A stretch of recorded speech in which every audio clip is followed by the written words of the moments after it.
بسم اللہ الرحمن الرحیم الصلاۃ والسلام علیک یا سیدی یا رسول اللہ وعلی آلک و اصحابک یا نور اللہ اللہم صلی علی محمد کما تحب و ترضی لہ۔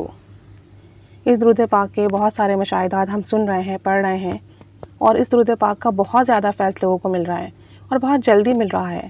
اس طریقے سے درود پاک اور مراقبہ، درود قرب مصطفیٰ اللہم صلی علی محمد کما تحب و ترضی لہ کا ورد جاری تھا۔ ایک سرور تھا جو کہ میری بیک بون سے ہوتا ہوا دل کے ریشوں کو چھیڑ رہا تھا۔ دل جیسے مٹھاس سے بھر چکا تھا، آنکھوں میں نمی اترنے لگی۔ ایک نور کا سمندر تھا جس میں غوطہ لگایا جا رہا تھا کہ سر جھکا لیا گیا اور اس کیفیت کو محسوس کرنے کی مزید جستجو ہونے لگی۔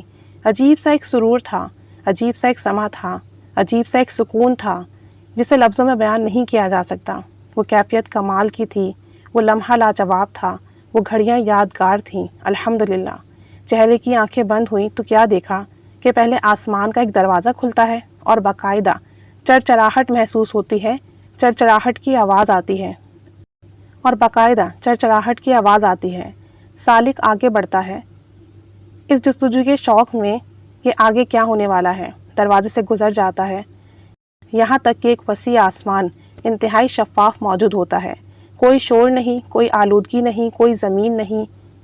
زمین کی جگہ پاؤں کسی نرم گداز دودھ یا دھوئے پر رکھے جا رہے تھے۔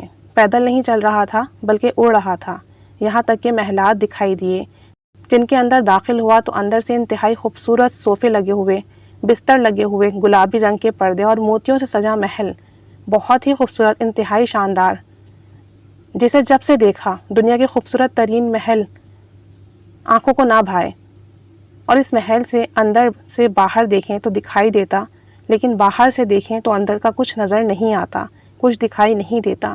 یہ محلات ہوا میں معلق تھے، یہ محلات ہوا میں معلق دیکھے۔ نیچے دودھیا رنگ کا سمندر، کیا ہی خوبصورت منظر تھا، بہت ہی کمال کا منظر تھا۔ اس درود شریف کے اندر موجود روحانی راز کچھ ایسے ہیں جنہیں بیان کیا جائے تو عقلیں حیران رہ جاتی ہیں۔ ساتویں، چھٹے، پانچویں، چوتھے، تیسرے، دوسرے، پہلے، ہر آسمان پر ایک روحانی سسٹم موجود ہے۔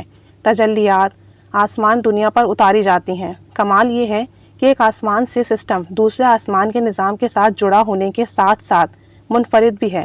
عرش کے نیچے بیت المعمور موجود ہے، فرشتوں کی افواج جو مسلسل اس کا طواف کرنے میں محو ہیں۔ عرش کے اندر 9 پردے ہیں، 9 پردے ہیں۔ ہر عرش دوسرے عرش سے مختلف ہے۔ ایک عرش کا فاصلہ دوسرے عرش سے لاکھوں میل بنتا ہے۔ درود شریف کا جو کمال اور باطنی سسٹم ہے، روحانی سسٹم ہے، کاش کہ اس کو تفصیل سے لکھنے کی جسارت ہوتی۔